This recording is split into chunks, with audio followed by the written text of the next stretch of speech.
Hindi kita malilimutan, hindi kita pababayaan.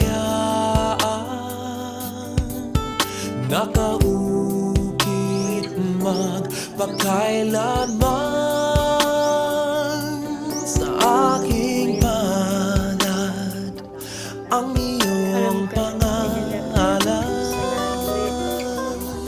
Malilimutan ba ng ina